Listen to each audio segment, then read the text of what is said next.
हमने जो स्टेप्स पर बात की थी अ, वो था इंस्टॉलमेंट के एक्सपेंडिचर से रिलेटेड।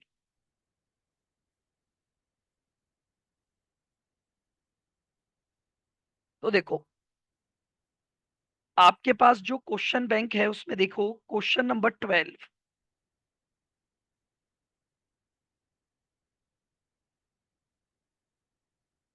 क्वेश्चन नंबर 12, देखो इसने क्या बोला है। An amount of rupees 20 lakh was incurred for the construction of a building and it was ready for the occupation on 31/12/07. The construction expenditure was incurred out of the working capital facility availed from the bank. हमने ये जो expenditure किया है ये working capital facility से किया है, तो यानी जनरल बोरोइंग है।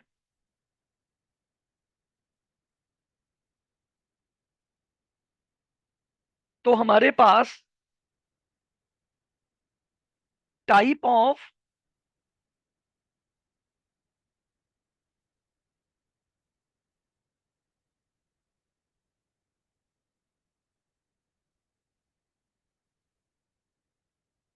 जनरल बोरोइंग है।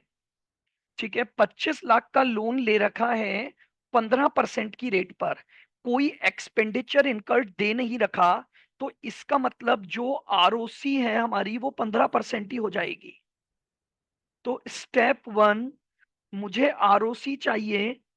तो इस क्वेश्चन में चूंकि केवल और केवल इंटरेस्ट रेट दी हुई है, किसी भी प्रकार का एक्सपेंडिचर ऑन लोन नहीं है, तो मेरी आरओसी भी 15% हो जाएगी। नाउ, अब आपको ये दे रखा है कि आपने जो एक्सपेंडिचर किया वो इंस्टॉलमेंट में है, तो मेरी जो स्टेप टू लगती है,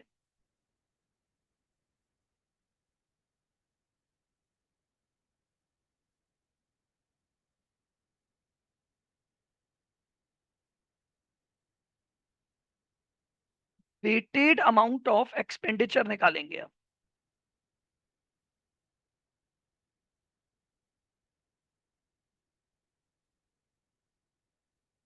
अब मैंने आपको एक रूल बताया था कि अगर डेट ऑफ एक्सपेंडिचर नहीं दी हुई है तो हम ये मानेंगे कि हमने मंथ के बिगिनिंग में वो खर्चा किया है।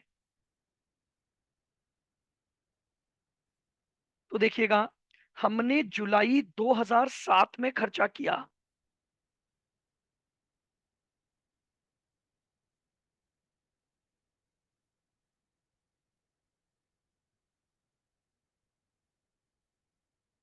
3 लाख इंटू 31 दिसंबर तक लूंगा, तो जुलाई अगस्त सितंबर अक्टूबर नवंबर और दिसंबर, ये हो गया इंटू 6/12,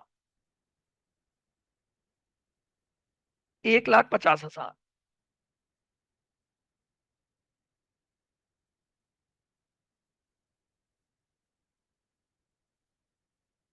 अगस्त 2007 में हमने 4.5 लाख रुपए खर्च किए, इंटू 5/12।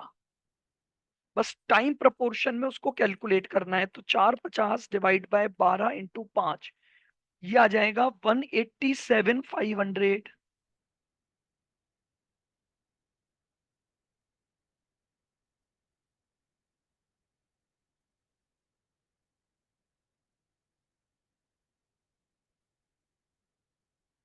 अब है सितंबर 07 में 2 लाख रुपए,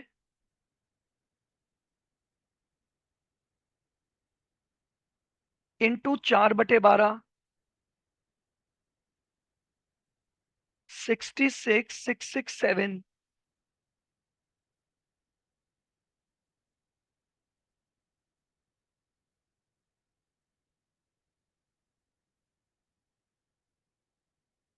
अक्टूबर 07 में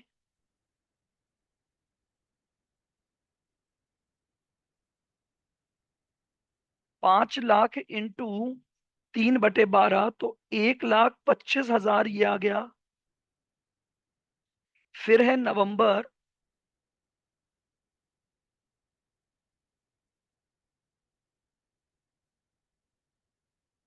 07।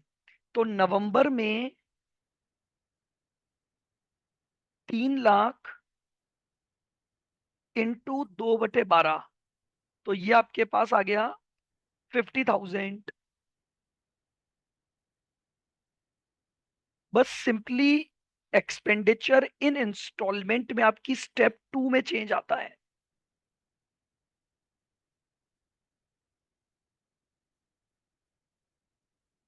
दिसंबर में खर्चा हुआ है 250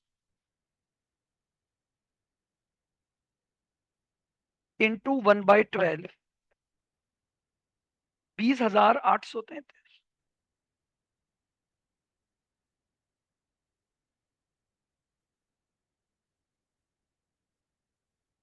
तो वेटेड अमाउंट हो गया 150 प्लस 187,500, 66,667, 125, 50 और 20,833।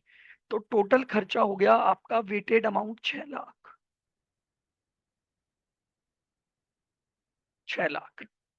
अब हमने कोई स्पेसिफिक बोरोइंग तो ली नहीं है, तो इस पूरे 6 लाख पर जनरल बोरोइंग की बोरोइंग कॉस्ट कैपिटलाइज निकल जाएगी।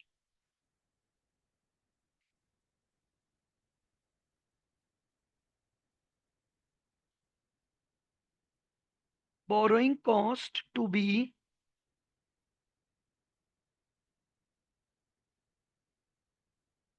Capitalised is equal to 6 lakh पर 15%।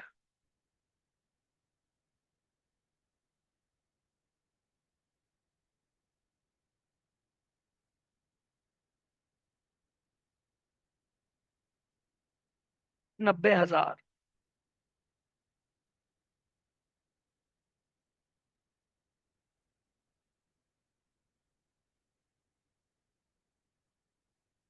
टोटल इंटरेस्ट कॉस्ट कितनी लगी मेरी? मेरा वर्किंग कैपिटल लोन 25 लाख का था, और 25 लाख पर 15%, 375। तो 375 में से 90 तो मेरा कैपिटलाइज्ड हो गया, तो amount transferred to P and L.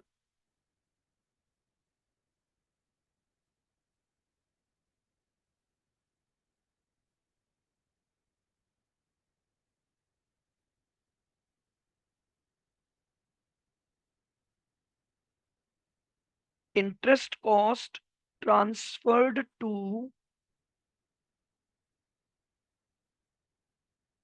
Profit and loss account, 375 -90, 285।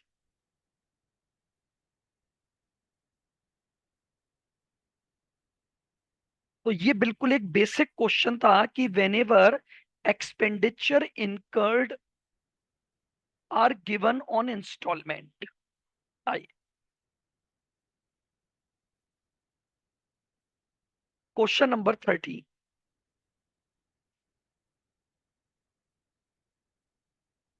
देखो, यहां ये क्या बोल रहा है? AXE Limited begin a construction of a new plant on 1st April 8 and obtain a special loan of 4 lakh। Specific borrowing दे रखी है 4 लाख।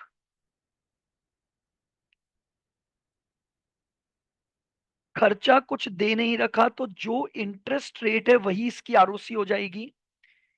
फिर आपको एक्सपेंडिचर दिए हुए हैं 3। 1 अप्रैल को 5 लाख, 1 अगस्त को 12 लाख, 1 जनवरी को 2 lakh. Other non specific loan 23 lakh है, जिसकी रेट 12% है।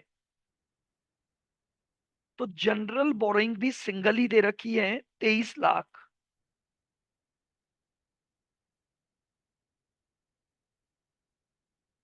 तो इसकी आरओसी हमारे पास हो गई 12%। ठीक है। तो ये स्पेसिफिक बोरोइंग हो गई और ये जनरल बोरोइंग। अब निकालना है वेटेड अमाउंट।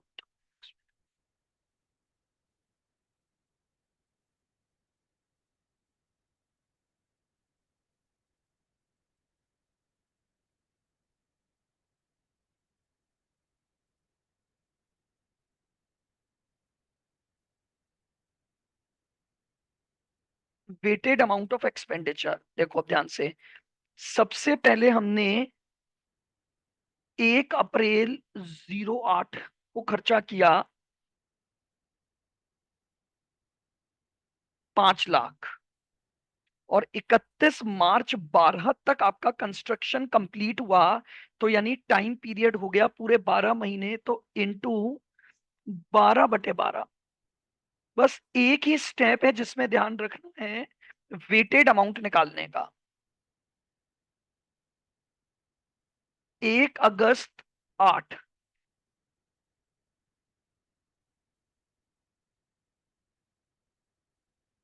12 लाख इंटू, बताइए, अगस्त, सितंबर, अक्टूबर, नवंबर, दिसंबर, जनवरी, फरवरी और मार्च।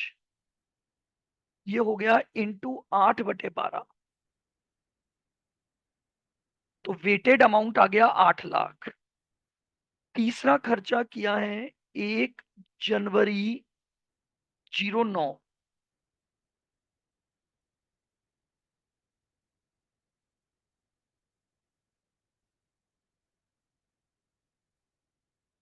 2 लाख इंटू 3/12।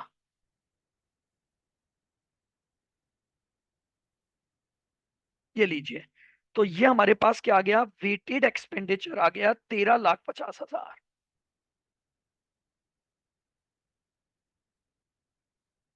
अब इस क्वेश्चन में दोनों तरह की बोरोइंग है, तो देखो कैपिटलाइज्ड कैसे निकालना सिखाया था।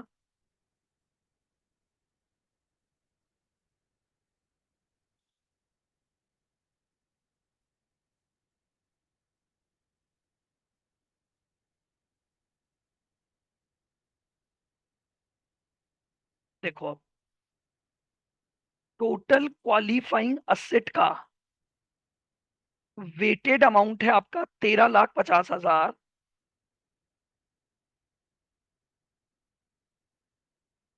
जिसके दो हिस्से हैं। सबसे पहले हमने स्पेसिफिक बोरोइंग यूज की 4 लाख की। ठीक है, तो इसके ऊपर निकाल दो। तो 4 लाख का खर्चा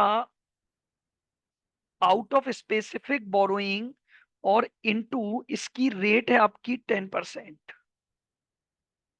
तो ये 40,000 मेरे पास बोरोइंग कॉस्ट कैपिटलाइज्ड आ गया आउट ऑफ स्पेसिफिक बोरोइंग। मैंने जनरल बोरोइंग यूज की, बचा हुआ 950। 1350 का जो खर्चा किया, स्पेसिफिक बोरोइंग 4 लाख, और बचा हुआ 950 जनरल बोरोइंग। तो इसके लिए अब हम निकाल लेंगे। 950 पर 12% मेरी रेट थी। क्या आ गया, 950 इंटू 12%, 1,14,000।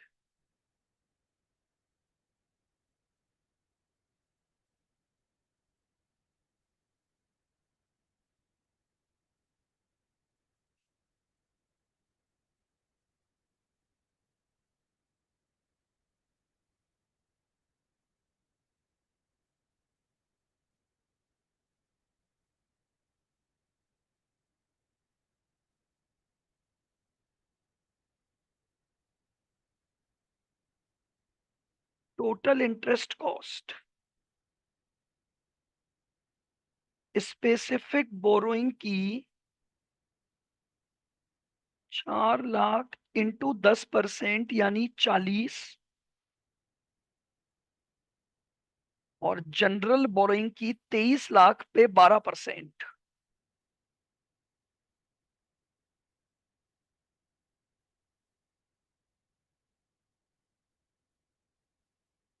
23 लाख पे 12% यानी 276 टोटल। 276 प्लस 40, टोटल हो गया 3,16,000। इसमें से माइनस कर देंगे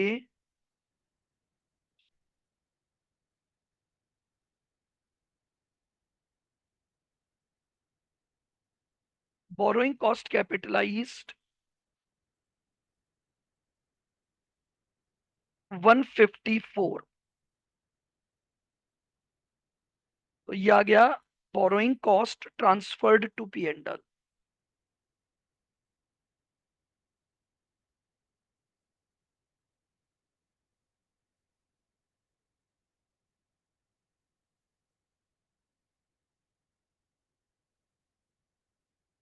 ये लीजिए।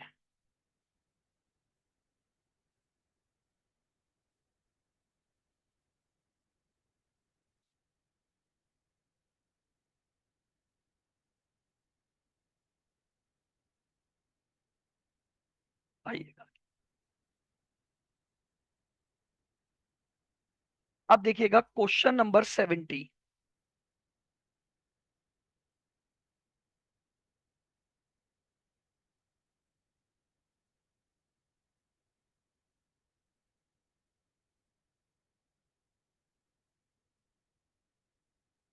देखिए यहां इसने जो डेटा दिया है, एक्स लिमिटेड ने एक नई बिल्डिंग का कंस्ट्रक्शन किया 1 जनवरी 07 और obtained 1 lakh rupee special loan.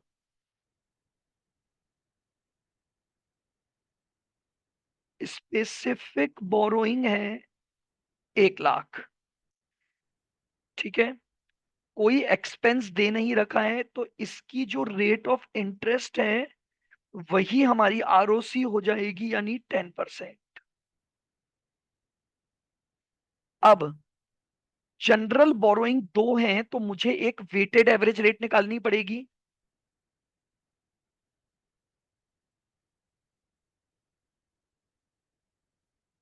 ROC for general borrowing,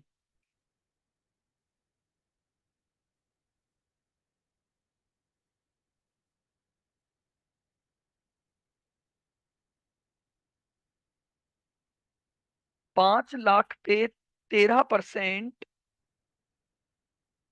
sorry 5 lakh पे 11% इंटू 12/12 प्लस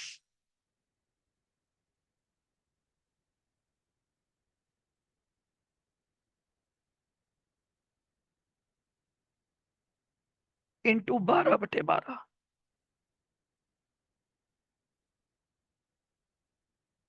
डिवाइडेड बाय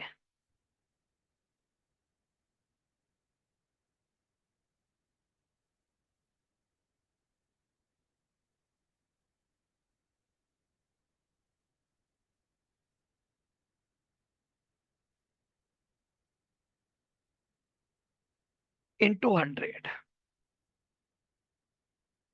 इस बार दो जनरल बोरोइंग थी, तो हमें वेटेड एवरेज रेट निकालनी पड़ेगी। 5 लाख का 11%, तो इधर तो हमारी कॉस्ट आ गई 55,000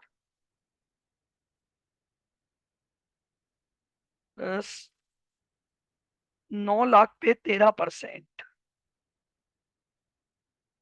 117।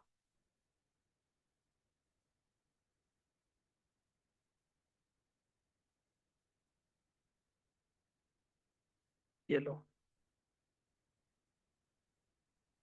55 + 117 डिवाइडेड बाय 14 लाख परसेंटेज 12.29%।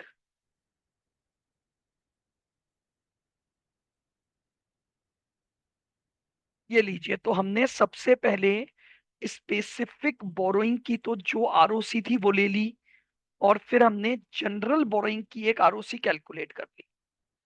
अब हमें जो एक्सपेंस दिया हुआ है वो इंस्टॉलमेंट में दिया हुआ है।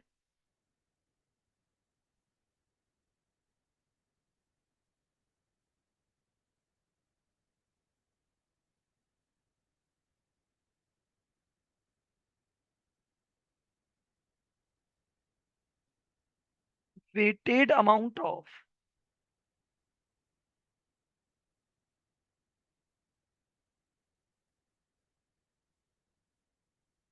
Of expenditure incurred, weighted amount of expenditure incurred. जनवरी में 2 लाख रुपए खर्च किए,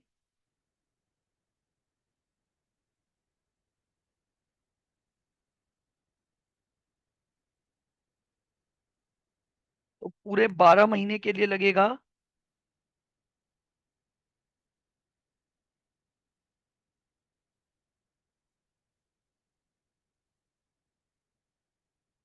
2 लाख इंटू 12/12।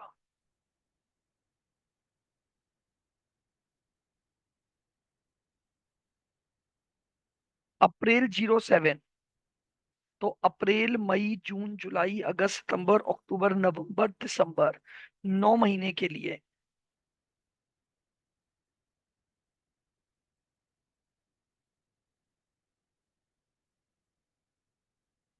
2.5 लाख इंटू 9/12, 187,500 ये हो गया आपका।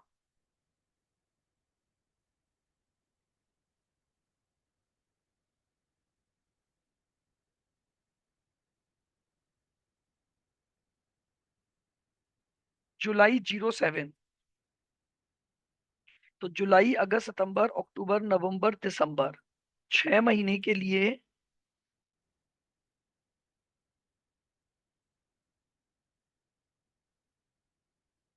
4.5 इंटू 6/12,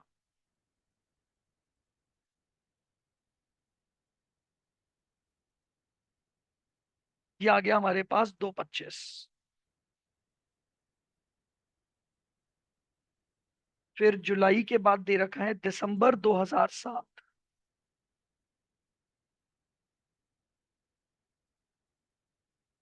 1/20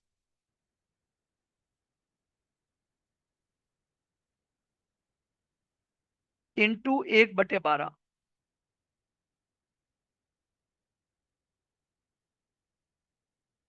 ये मेरे पास वेटेड अमाउंट आ गया। 2 lakh plus 187,500 plus 225, 6,22,500।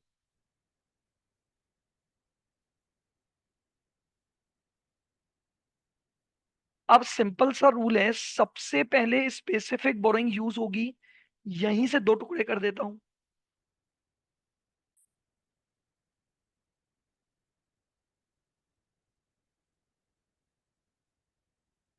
Specific borrowing के 1 लाख यूज करोगे, और बचा हुआ जनरल बोरोइंग से यूज होगा 5/22,500।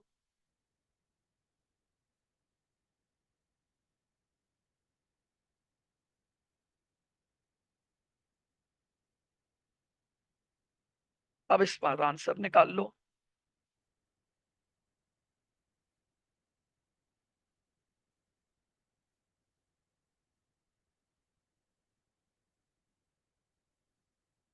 1 लाख पे 10% आ गया 10,000।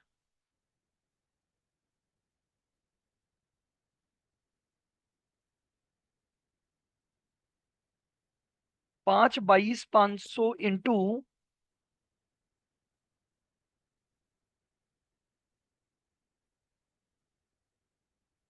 रेट कितनी निकाली थी, 12.29,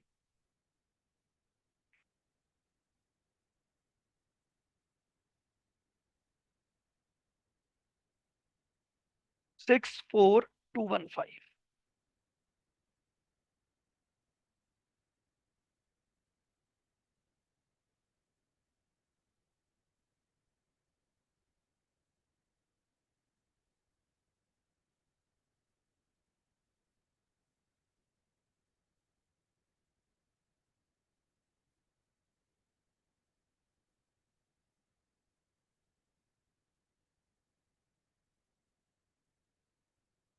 अब उसने क्या पूछा है, इंटरेस्ट टू बी कैपिटलाइज्ड निकालो, तो ये तो हमारा टोटल कैपिटलाइजेशन आ गया।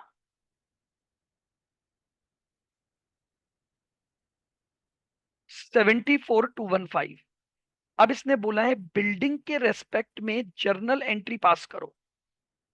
तो एंट्री हो जाएगी बिल्डिंग अकाउंट डेबिट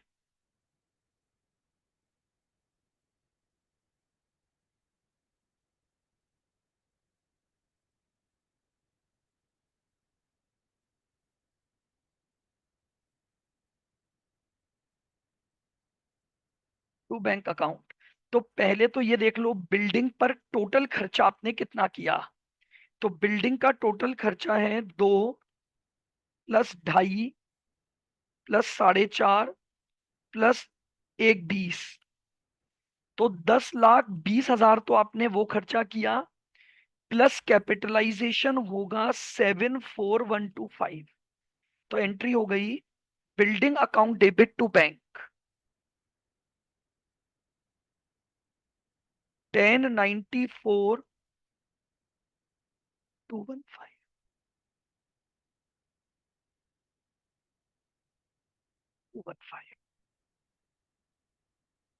बताइए।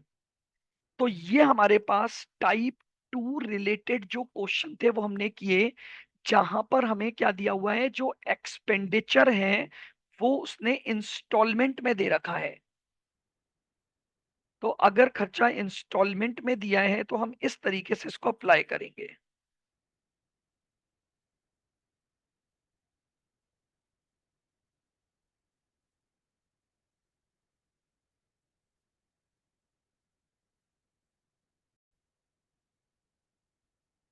तो हेडिंग डालो टाइप 3 प्रॉब्लम।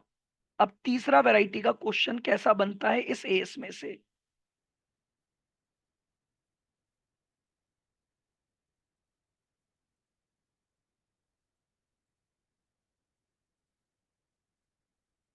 और इंटर लेवल पर ये सबसे इंपॉर्टेंट है कि हमारे पास इस पैटर्न का क्वेश्चन एग्जाम में बन सकता है।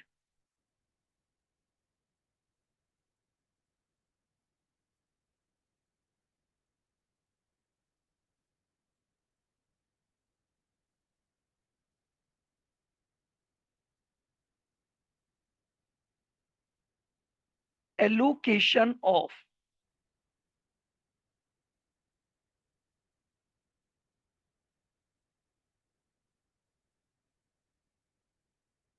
Interest cost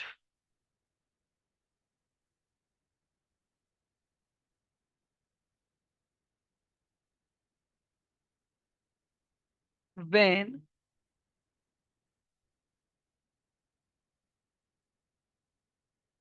loan amount is एक्सपेंस्ड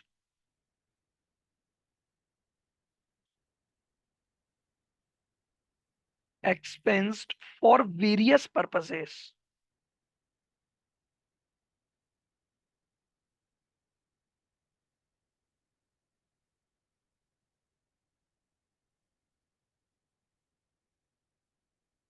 देखो, ये जो कैटेगरी ऑफ प्रॉब्लम है इसमें हमें सिंपली जो हमारी इंटरेस्ट कॉस्ट है मुझे उसे एलोकेट करना है for the various purposes.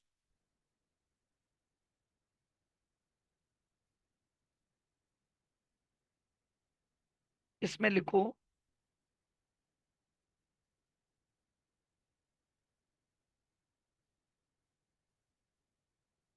Sometimes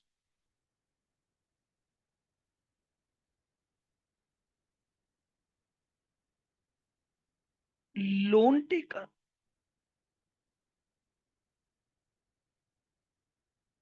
is utilized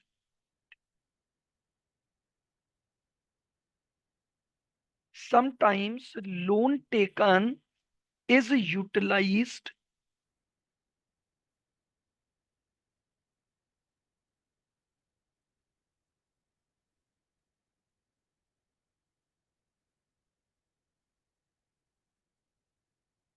for various purposes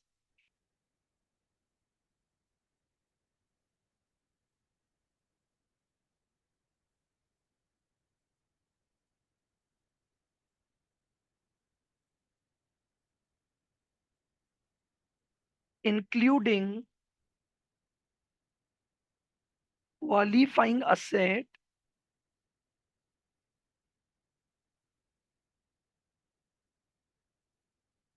as well as non qualifying asset. हमने एक लोन लिया, लेकिन उस लोन का यूटिलाइजेशन हमने बहुत सारे पर्पसेस के लिए किया। उसमें से कुछ पर्पस क्वालिफाइंग असेट में आ रहे थे, कुछ पर्पस नॉन क्वालिफाइंग असेट में आ रहे हैं।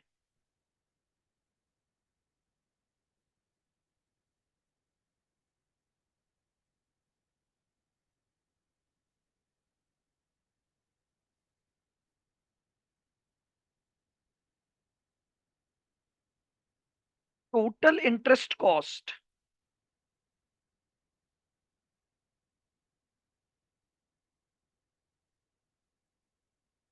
Should be a portion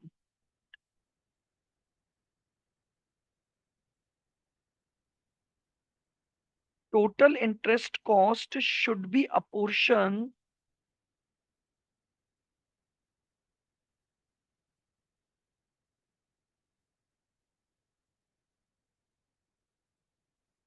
in the ratio of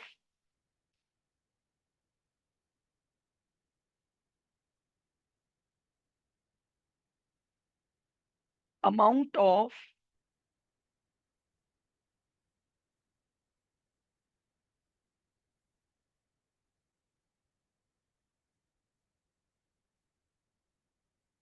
total interest cost should be a portion in the ratio of amount of expenditure incurred।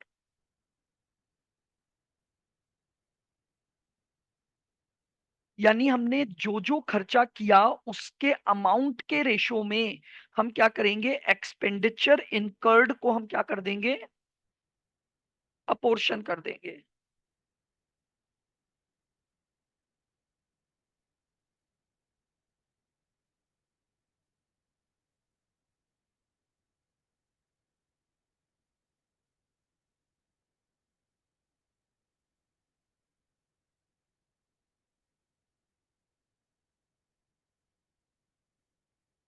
Statement showing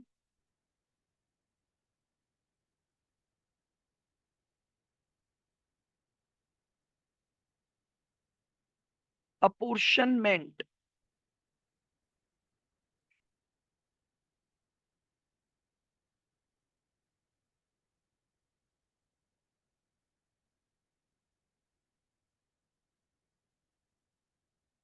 off interest cost.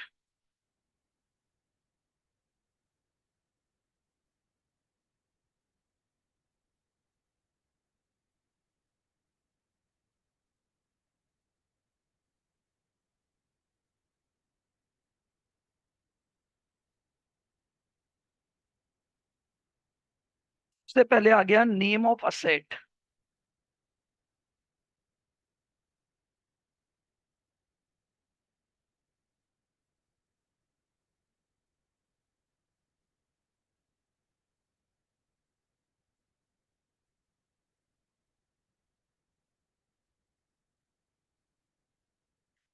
Then आ जाएगा हमारे पास amount of expenditure.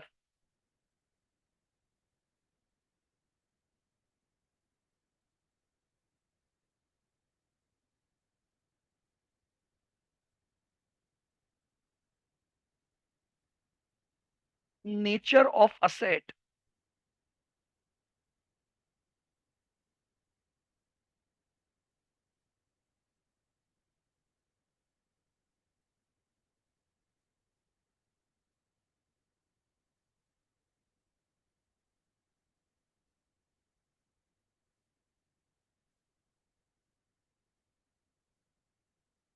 Borrowing cost to be capitalised.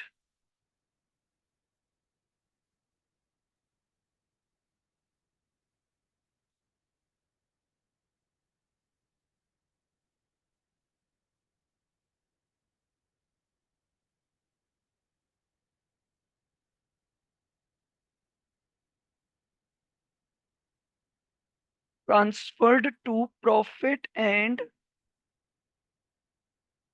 Loss account. ये एक statement column wise हमें बनाना होगा इस तरह के क्वेश्चंस में।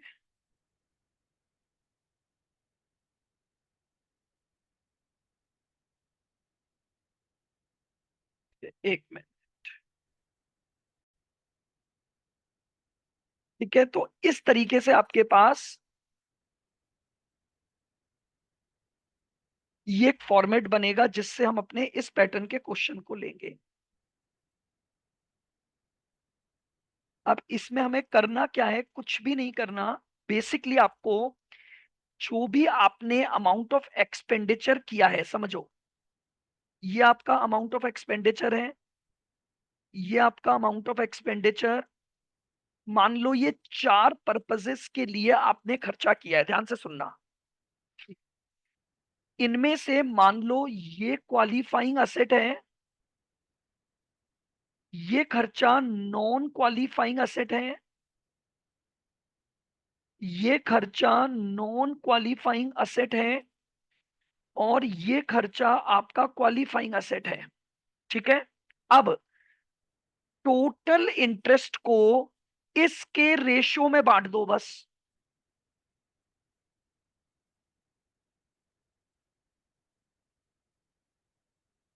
रेशियो यूज्ड, समझना। टोटल इंटरेस्ट कॉस्ट को इसके रेशियो में बांट देंगे। जो जो क्वालिफाइंग असेट है वो यहां लिखते जाओ, non qualifying asset P and L में जाता जाएगा।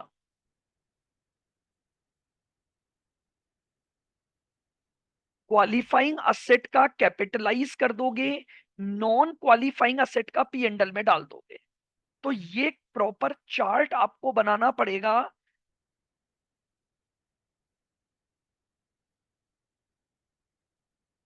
ठीक है, जिसमें हम इंटरेस्ट कॉस्ट का अपोर्शनमेंट करेंगे। फिर जो कैपिटलाइज्ड होगा उसकी कैपिटलाइजेशन की एंट्री हो गई।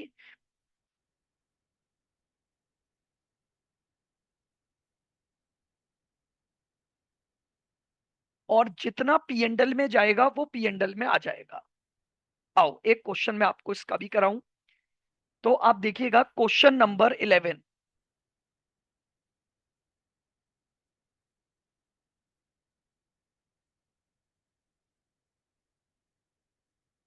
क्वेश्चन नंबर 11 देखो, हमें कैसे पता लगता है कि ये क्वेश्चन हमारा इस कैटेगरी पर है। देखो ये क्या बोल रहा है, हमने 50 लाख का एक लोन लिया है और इसका यूटिलाइजेशन इस तरीके से किया है।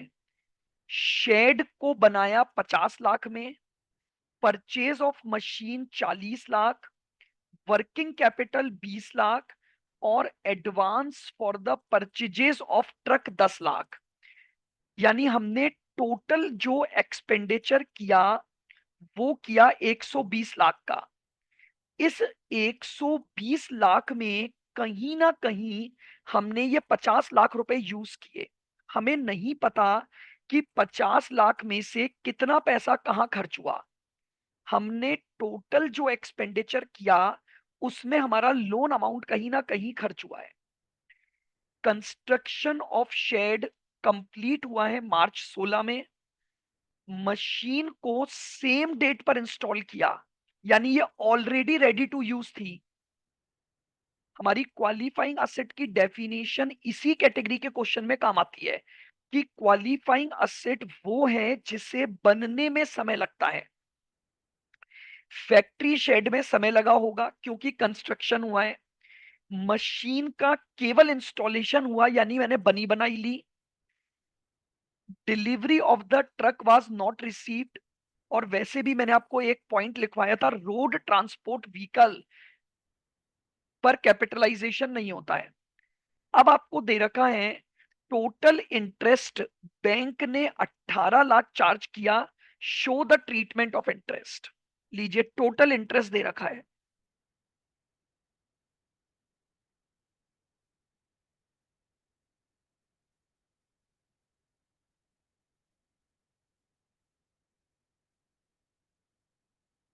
अब कुछ नहीं करना है, बस एक चार्ट में देखना है।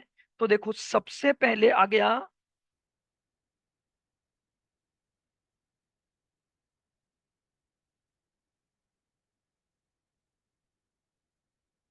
Name of asset.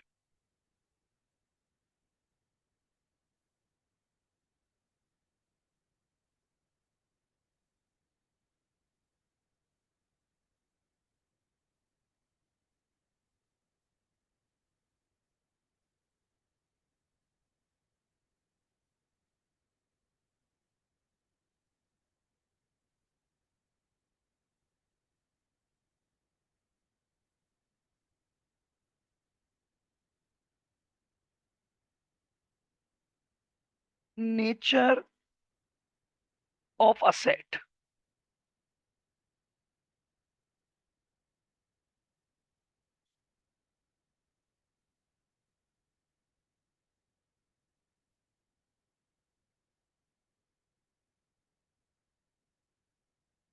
Borrowing cost to be capitalised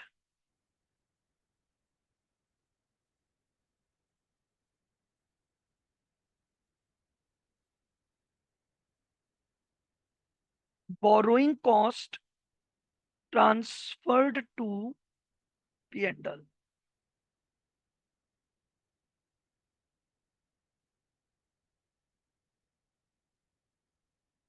अब देखो, सबसे पहले है कंस्ट्रक्शन ऑफ शेड। खर्चा किया है 50 का। ये क्वालिफाइंग असेट की कैटेगरी में जाएगी। कैसे निकालूंगा? बोरिंग टू बी कैपिटलाइज्ड, 50 का खर्चा आउट ऑफ 120 इंटू 80, बस रेशो में बांट दिया। रेशो क्या बनेगा? 50, 40, 20 और 10। 50 डिवाइडेड बाय 120 इंटू 18, 7.50।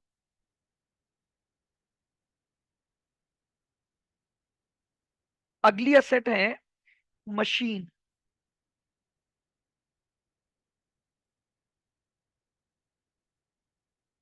मशीन पर खर्चा हुआ है 40। ये नॉन क्वालिफाइंग है क्योंकि ये ऑलरेडी कंप्लीटेड है, केवल इंस्टॉलेशन सेम डे हो गया, तो यानी ये रेडी फॉर यूज थी। तो इसका अमाउंट यहां डैश हो गया।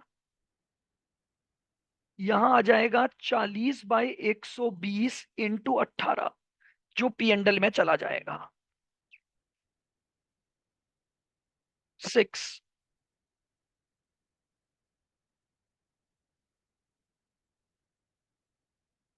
कुछ नहीं करना, बस 50, 40, 20 और 10 के रेशो में बांटना है। मशीन के बाद है वर्किंग कैपिटल। वर्किंग कैपिटल का खर्चा 20। Working capital non qualifying asset.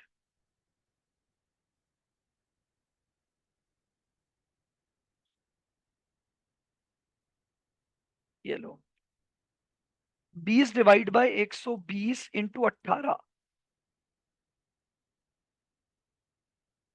ये आ गया 3 का।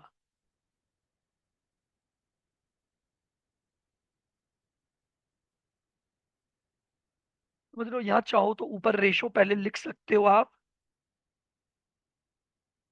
हम रेशो यूज करेंगे 50:40:20:10 का।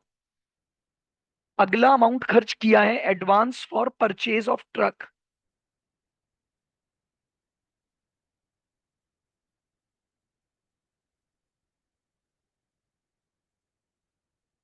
लीजिए,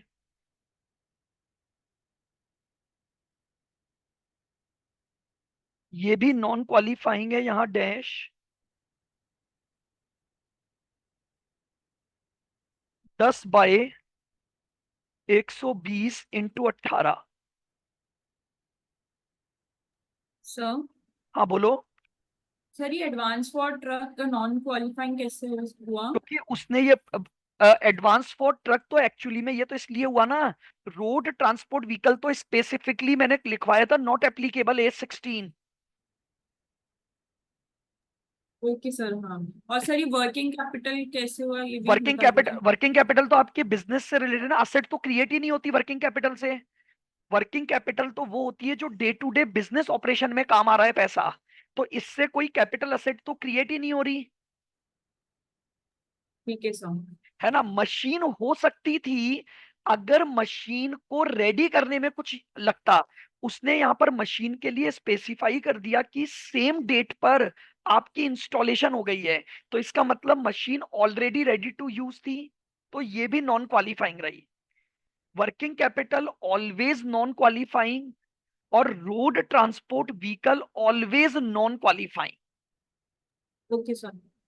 तो अब मेरा टोटल कैपिटलाइजेशन कितना हुआ, 7.5, और टोटल पीएनडल में गया 6 + 3 + 1.5।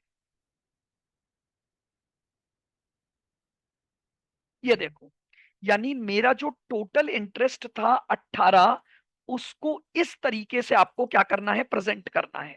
ये एक चार्ट बनेगा ऐसे क्वेश्चन में जहां पर टाइप 3 लग रहा है। यानी कैसे समझोगे, आपको क्वेश्चन में एक्सपेंडिचर्स दे रखे होंगे, इंटरेस्ट कॉस्ट गिवन है, तो आपको सिर्फ अपोर्शनमेंट करना है कि आपने अपने पैसे को कई पर्पसेस के लिए यूज किया, जिसमें कुछ क्वालिफाइंग थी कुछ नॉन क्वालिफाइंग। तो टोटल इंटरेस्ट कॉस्ट को उनके एक्सपेंस इनकर्ड के रेशो में आपको क्या कर देना है, डिस्ट्रीब्यूट कर देना है। तो इस तरीके से आपका ये टाइप 3 का जो क्वेश्चन है वो बनता है।